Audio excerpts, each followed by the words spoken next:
Hi, my name is Molly, and I'm going to be talking about homelessness and the youth with human sex trafficking and preventing it. Have you seen this sign? I'm sure we all have. Wondering what this person did to get into this situation, what this person's doing to get out of this situation. The young, bright-minded youth in our country, homeless yesterday, today, and hopefully not tomorrow. There is a huge number of youth that are homeless, anywhere between 550,000 and 1.5 million on a nightly basis. There are three big reasons on why they become homeless: family problems, economic problems, and residential instability.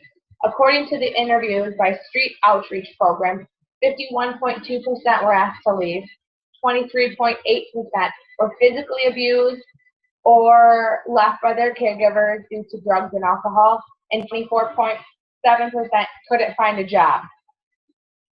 Economic problems. Their parent or parents have lost their job, not being able to afford the rise in rent or medical bills piling up. Residential instability. Unable to find a shelter, going from foster care to foster care, or getting kicked out of foster care. According to the U.S. Department of Housing and Urban Development, also known as HUD, there is roughly 138,000 youth that are homeless on a nightly basis.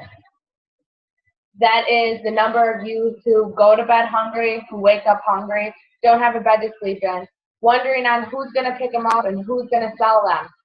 According to the Huffington Post, out of this astronomical number, 19.4% fell victim to human trafficking.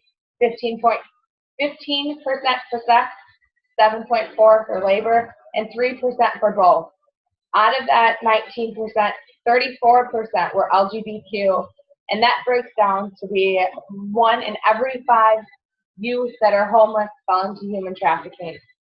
The White House budget for the fiscal year 2019 came out in February, and they want to cut $8 billion to HUD. Homelessness won't go away, and this sure won't help prevent it. There are 4 major parts in preventing homelessness: housing, services, case manager, and prevention. Now, the Huffington reports that there's not enough housing. And in Reagan's first term, he had cut the federal funds for public housing in Section 8 by half. In the mid-'80s, we were already having a housing problem in this country. We were already 3.3 million houses short for the homeless. Services, health services, behavioral health services, and transportation services.